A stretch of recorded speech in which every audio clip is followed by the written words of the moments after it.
AI தொழில்நுட்ப வளர்ச்சி என்கிறார்கள். இனி எல்லாமே AI தான் என்கிறார்கள். ஆனால் AI இல்லாத காலத்தில் கூட இத்தனை விமான விபத்துகள் நிகழ்ந்ததில்லை. இந்த ஜூன் மற்றும் ஜூலை மாதங்களில் மட்டுமே உலகெங்கும் நாம் எத்தனையோ விமான விபத்துகளை பார்த்துவிட்டோம். பல நூறு உயிர்களை பறிகொடுத்தும் விட்டோம். காயமடைந்தவர்கள், சொத்து இழப்புகள் பெரிய தொகையாக இருக்கிறது. ஒருவர் விமானத்தில் பயணிப்பதெனில் அது ஒரு பயங்கரமாகவே காட்டிவிட்டது இந்த விபத்துகள். சரி, இந்த 2 மாதங்களில் நடந்த முக்கிய விமான விபத்துகளை பார்க்கலாம் வாங்க. முதலாவதாக, இந்தியாவில் அகமதாபாத் அருகே ஏர் இந்தியா பிளைட் 171 விமானம் தரையிறங்கிய போது கட்டிடத்தில் மோதியது. இந்த விபத்தில் 241 பேர் உயிரிழந்ததுடன் 19 பேர் மேலும் காயமடைந்தனர். இரண்டாவதாக, இந்தியா உத்தரகாண்டில் கடுமையான வானிலை காரணமாக ஒரு ஹெலிகாப்டர் விபத்துக்குள்ளானது. இதில் 7 பேர் உயிரிழந்தனர். இதில் 23 மாத குழந்தை மற்றும் 10 வயது சிறுமி உட்பட இருந்தனர்.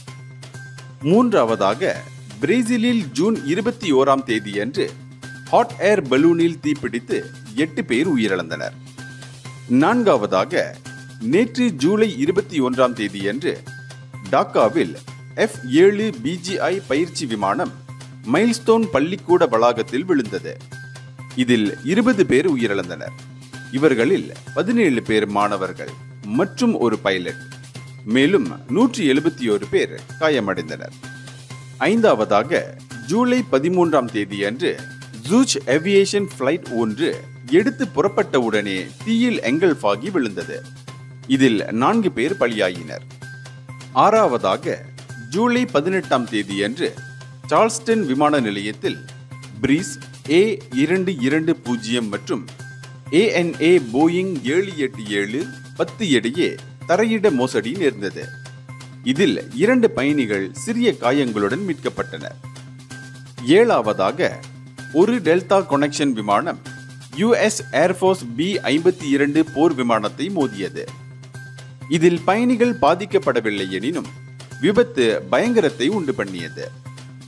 எட்டாவதாக, ஜூலை 15ஆம் தேதியன்று பிரிட்டிஷ் ஏர்வேஸ் மற்றும் ஈஸிஜெட் விமானங்களில் அடுத்தடுத்து அவசர நிலைகள் ஏற்பட்டன.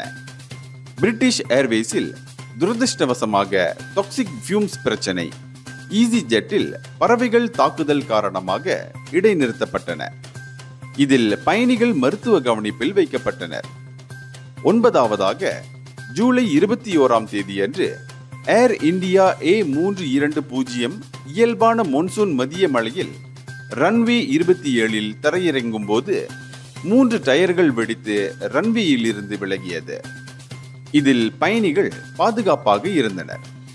பத்தாவதாக, ஜூலை 2ஆம் தேதியன்று உகாண்டன் Mi-24 ஹெலிகாப்டர் மொகாடிஷு இறங்க முயன்ற போது நாசமடைந்தது. இதில் 5 பேர் பலியாயினர். மேலும் 3 பேர் உயிருடன் மீட்கப்பட்டனர். அடுத்ததாக, ஜூலை 1ஆம் தேதியன்று ஒரு Su-34 பயிற்சி விமானம் நீனி நொவ்கோரோட் ஒப்லாஸில் மெக்கானிக்கல் கோளாறு காரணமாக விழுந்தது. குழுவினர் இஜெக்ட் செய்து உயிர் தப்பினர்.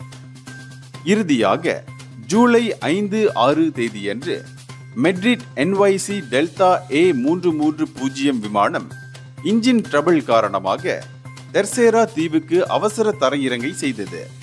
பாதிப்பு எதுவும் இல்லை என்றாலும் இந்த விபத்து வைரலாக பேசப்பட்டது. முழுமையான செய்திகளை அறிய மக்கள் ஓசை சமூக வலைத்தளங்களை வலம் வர தவறாதீர்கள்.